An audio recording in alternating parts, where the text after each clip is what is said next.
all, we are going to hand over the mic to the most eminent person. He will introduce himself. அவரே சொன்னதா இது அழகா இருக்கும். நான் PM ரவிச்சந்திரன், நாகவேடு பள்ளியின் தலைமை ஆசிரியராக பணிபுரிந்து வருகிறேன். காலை வணக்கம். என்னுடைய பெயர் PA Jeganathan. Physics master MK government boys higher secondary ஸ்கூலில் ஒர்க் பண்ணுறேன். ப்ளஸ் செல்ஃப் ரியலைசேஷன் ப்ரோக்ராம், தன்னை பயிற்சி, யோகா, மாணவர்களை நெறிப்படுத்துகின்ற ஒரு தன்மையில் சமூக ஆர்வலராக நாங்கள் செய்து கொண்டிருக்கின்றோம். அனைவருக்கும் வணக்கம். என்னுடைய பெயர் சி நேதாஜி, முதுகலை ஆசிரியர், உயிரியல் பாடப்பிரிவு, மங்களகிழா அரசு ஆண்கள் மேல்நிலைப்பள்ளி, குருவராஜப்பேட்டை. மாணவர்கள் சந்தோஷமா இருங்க ராஜா, சரியா? உங்களை மகிழ்விக்கிற மாதிரி தான் இருக்கும், ஓகேவா? சரி, பாருங்களா, நீங்க அமைதியா இருங்க. 1 2 3 1 2 3 1 2 3 1 2 3.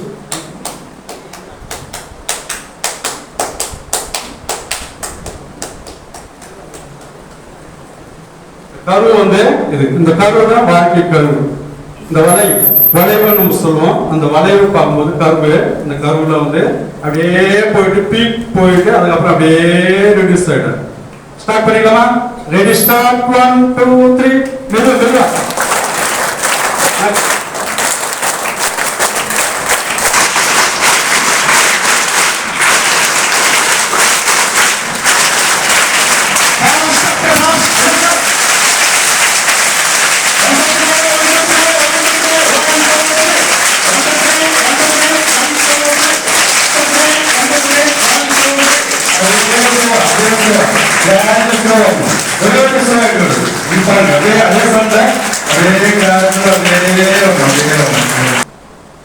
இந்த எல்லையில்லா ஆற்றல் படைத்த இந்த பிரபஞ்ச சக்தியினுடைய ஒரு அங்கமாக நாமும் திகழ்வதால் இந்த பிரார்த்தனையின் போது இந்த 5 5 10 விரல் ஒன்று சேர்த்துக்குவேன்.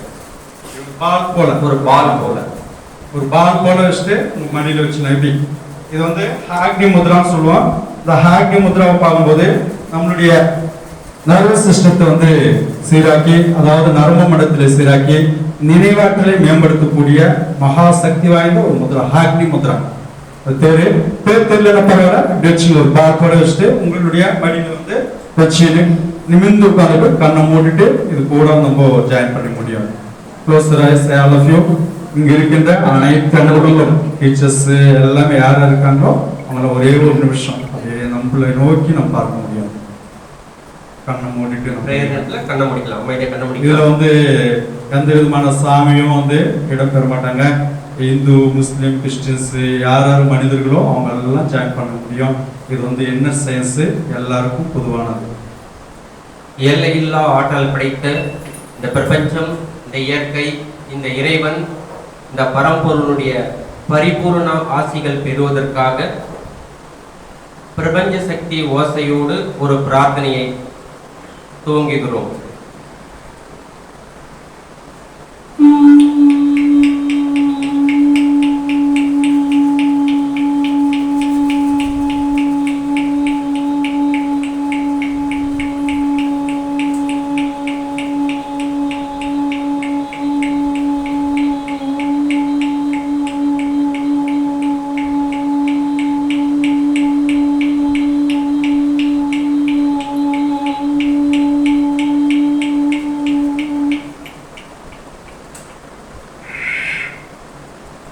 பிரபஞ்ச பெரிய காற்றலின் தெய்வீக ஆசைகளினாலும், தெய்வீக தாய் தந்தையர்களின் தெய்வீக ஆசைகளினாலும், மகா குருமார்களின் தெய்வீக ஆசைகளினாலும், மகா சித்த புருஷர்களின் தெய்வீக ஆசைகளினாலும், மகா பிரம்ம ரிஷிகளின் தெய்வீக ஆசைகளினாலும், மகா முக்கோட்டி தேவர்களின் தெய்வீக ஆசைகளினாலும், மகா இறை தூதர்களின் தெய்வீக ஆசைகளினாலும், ஒளியாக வாழ்ந்து கொண்டிருக்கும் ஆன்மாக்களின் தெய்வீக ஆசைகளினாலும், தேவ தேவதைகளின் தெய்வீக ஆசைகளினாலும், எங்களது விருப்பமாகிய வசீகரம், செல்வச் செழிப்பு, இறை உணர்வு, பாதுகாப்பு, ஆரோக்கியம், ஆகியவற்றை இந்த கணமே அபரிதமாக வழங்கியதற்கு தலை உச்சி முதல் அடி பாதம் வரையிலுள்ள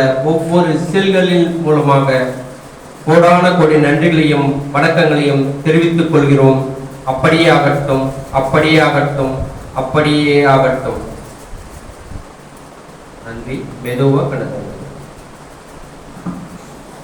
ஒரு 3 விஷயங்கள் வந்து நம்ம இப்போ பார்க்க போறோம். நம்ம எல்லாரும் தினமும் குடிக்கிற ஒரு பால். அந்த பால் பார்த்தீங்கன்னா ஒரு நாளுக்கு மேல 2வது நாள் என்ன ஆயிடும்? பால் அப்படியே வச்சிருந்தோம்னா பால் கெட்டு போயிடும்.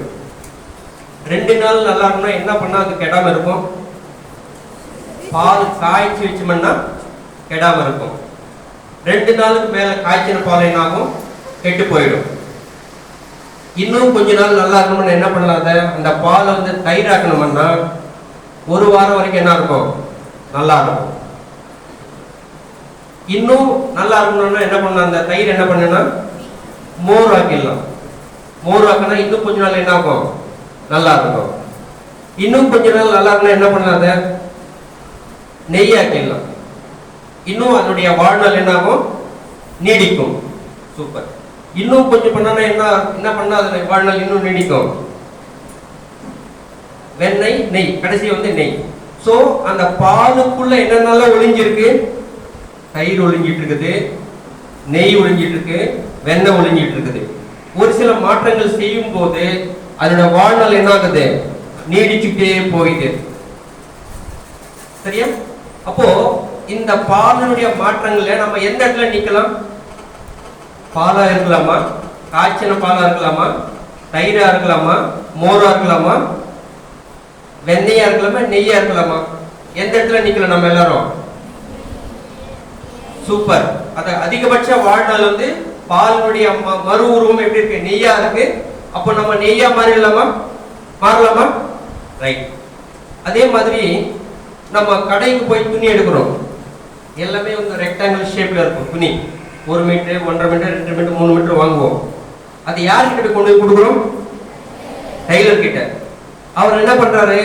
நமக்கு பிடிச்ச ஷர்ட்டா மாத்துறாரு, பிராக்கா மாத்துறாரு, ஜுப்பாவை மாத்துறாரு.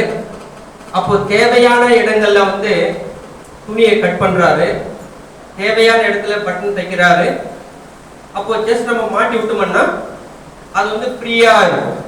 அப்படியே நம்ம துணியை போட்டுட்டே இருக்க முடியுமா? இருக்க முடியாது. அப்போ அந்த டைலர் கிட்ட போகும்போது அவர் சில மாற்றங்கள் என்ன பண்றாரு? செய்யறாரு. அப்ப செய்யும் போதுதான் அந்த துணிக்குள்ள ஒளிஞ்சிட்டு இருக்கு இல்லையா? ஃப்ராக் ஒளிஞ்சிட்டு இருக்குது, ஷர்ட் ஒளிஞ்சிட்டு இருக்குது, பேண்ட் ஒளிஞ்சிட்டு இருக்குது, ஜுப்பா ஒளிஞ்சிட்டு இருக்கு. அத்தனை எங்க ஒளிஞ்சிட்டு இருக்குது? அந்த ரெக்டாங்குலர் ஷேப் துணிக்குள்ள ஒளிஞ்சிட்டு இருக்குது. யார் அதை வெளியே கொண்டு வராரு? டைலர் கொண்டு வராரு. சூப்பர். அதே மாதிரி மலையில வந்து ஒரு பெரிய கல் இருக்கு.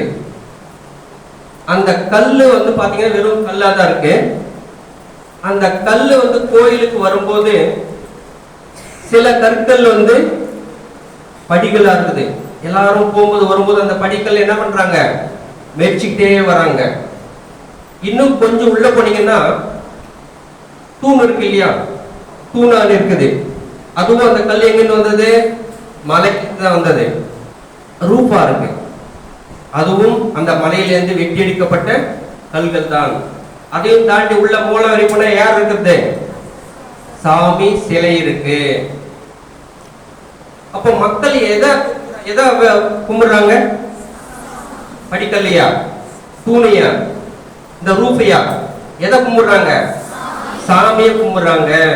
அப்போ நாம எந்த இடத்துல இருக்கலாம்? படிக்கல்லா இருக்கலாமா, தூணா இருக்கலாமா, ரூபா இருக்கலாமா, சாமியா இருக்கலாமா? சாமியா இருக்கலாம். சூப்பர். இப்போ எல்லாத்துக்கும் வந்து ஆதி வந்து ஒண்ணு பார்த்தோம். இப்போ வெண்ணெயா இருக்கலாம்னு சொன்னீங்க, நெய்யா இருக்கலாம்னு சொன்னீங்க. அதனுடைய ஆதி என்ன இருக்கு? பாலா இருந்தது. நம்ம போட்ட ட்ரெஸ் ஆதி எப்படி இருக்கு? ஒரு ரெக்டாங்கிள் துணியா இருந்தது. சோ அதே மாதிரி நம்ம வந்து சாமியா மாறலாம்னு சொன்னீங்க. அதனுடைய ஆதி எங்க இருக்கு? மலையில ஒரு கல்லா இருந்தது. எல்லாத்துக்கும் ஆதி ஒண்ணு இருக்கு. நமக்குள்ளேயும் அளப்பரிய சக்தி ஒன்று இருக்கு. இந்த பிரபஞ்சத்தில் உள்ள எவ்வளவு சக்தியோ அந்த சக்தி ஒவ்வொரு பெண்ணுக்குள்ளும் ஒவ்வொரு ஆணுக்குள்ளையும் இருக்கு. கண்டிப்பா உணரலாம். கரண்ட் இப்போ சுவிட்ச் போட்டா என்ன ஆகுது? இந்த ஃபேன் சுத்துது. அப்ப இந்த ஃபேனோட கனெக்ஷன் எங்க இருக்கு? இந்த சுவிட்சில இருக்கு. சூப்பர். இந்த சுவிட்சோட கனெக்ஷன் எங்க இருக்கும்? அடுத்த கீழே ஒரு மெயின் பாக்ஸ் இருக்கும். அந்த மெயின் பாக்ஸோட தொடர்புல இருக்கு. மெயின் பாக்ஸ்க்கு கரண்ட் எங்க இருந்து வருது? டிரான்ஸ்ஃபார்மர். சூப்பர். டிரான்ஸ்ஃபார்மர்ல இருந்து வருது. டிரான்ஸ்ஃபார்மருக்கு கரண்ட் எங்க இருந்து வருது? அரக்கோணம் கிரிட், எலக்ட்ரிக் கிரிட்னு சொல்லுவாங்க. அந்த கிரிட்ல இருந்து நமக்கு கரண்ட் கிடைக்குது. அரக்கோணம் கிரிட்டுக்கு எங்க இருந்து கரண்ட் கிடைக்குது? கரண்ட் எங்க தயாரிக்கிறாங்களோ, உதாரணம் கல்பாக்கம் அணுமின் நிலையத்தில் தயாரிக்கிறாங்க. மேட்டூர் டேம்ல இருந்து நீரை பயன்படுத்தி என்ன பண்றாங்க? தயாரிக்கிறாங்க. அப்போ எந்த ஒரு உயிரினும் எந்த ஒரு பொருள் எடுத்தாலும், எதை எடுத்தாலும் அதுக்கு ஆரிஜின், மூலாதாரம் சொல்லுவாங்க. அந்த மூலம் வந்து ஒன்று இருக்கு.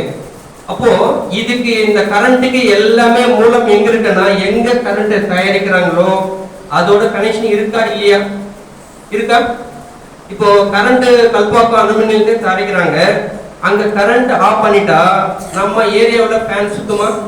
நான் பேச முடியுமா? பேச முடியாது. அப்போ மறைமுகமாக என் கையில ஒரு மைக் இருக்குன்னா இங்க வந்து கரண்ட் இருந்தா நான் பேச முடியுது. இந்த கரண்ட் எதோட தொடர்பு இருக்கு? எங்க கரண்ட் உற்பத்தி பண்றாங்களோ அதோட கனெக்ஷன் இருக்கா? இருக்கா இல்லையா? ரைட்.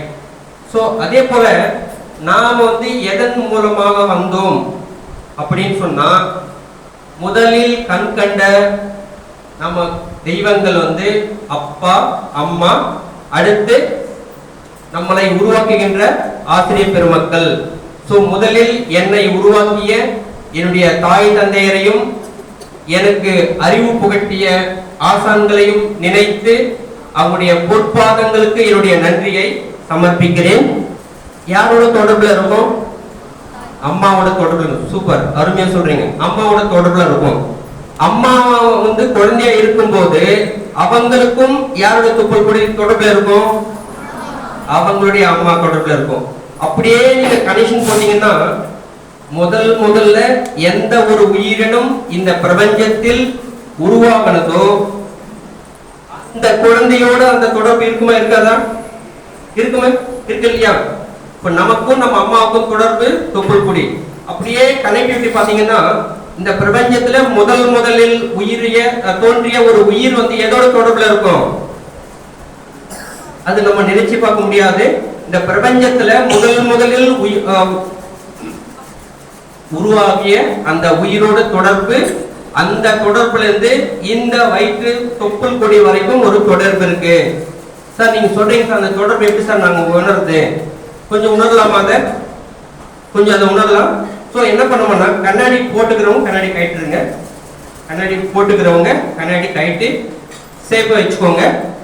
ஸோ இப்போ நம்ம என்ன பண்ண போறோம்னா, முதலில் உருவாகின அந்த உயிரோடு தொடர்பு நமக்கும் இருக்குன்றதை நம்ம உணர போறோம்.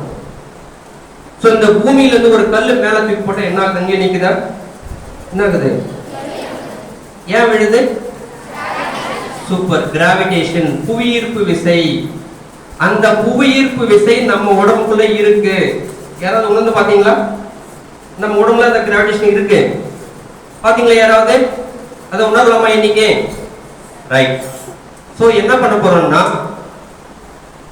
சொல்றது கொஞ்சம் கவனிங்க.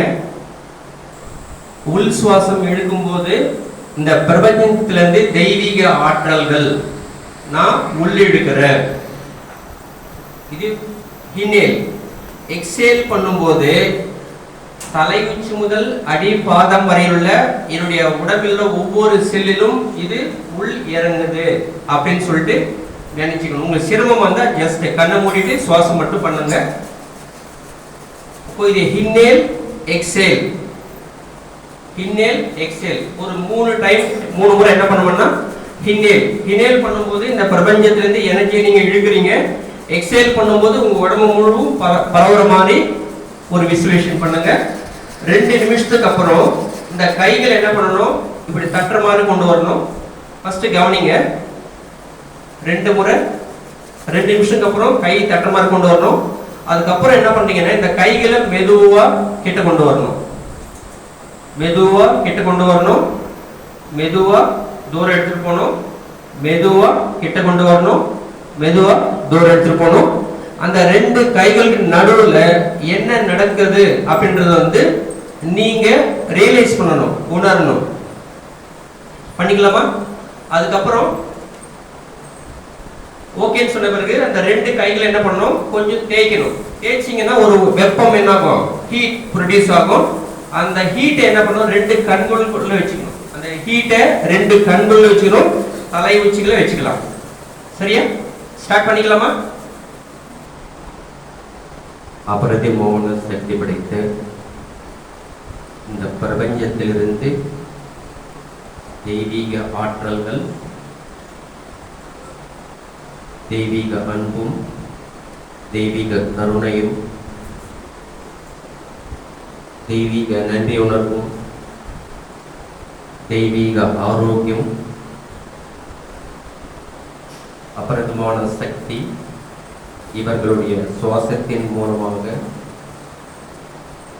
இவர்களின் தலை உச்சி முதல் அடி பாதம் வரையில் உள்ள ஒவ்வொரு செல்களிலும் பரிபூரணமாக நிறைந்திருக்கிறது. 2 கைகளையும் கண்களை மூடிய நிலையில் 2 கைகளையும் கிளாப் பண்ற மாதிரி கொண்டு வாங்க. மெதுவா, ரொம்ப மெதுவா 2 கைகளும் கிட்ட கொண்டு வரணும். தொடக்கூடாது. அப்படியே பின்னாடி கொண்டு போகணும். மெதுவா கிட்ட கொண்டு வாங்க. மெதுவா தூரம் எடுத்துட்டு போங்க. 2 கைகளுக்கு நடுவுல என்ன நடக்குது அப்படின்றது வந்து உணருங்க. அந்த 2 கைகளையும் கொஞ்சம் ஹீட் வர வரைக்கும் நல்லா தேய்க்கலாம். தேய்ச்சிட்டு 2 கண்ணில் ஊற்றிக்கோங்க. தலை உச்சியில் வச்சுக்கோங்க.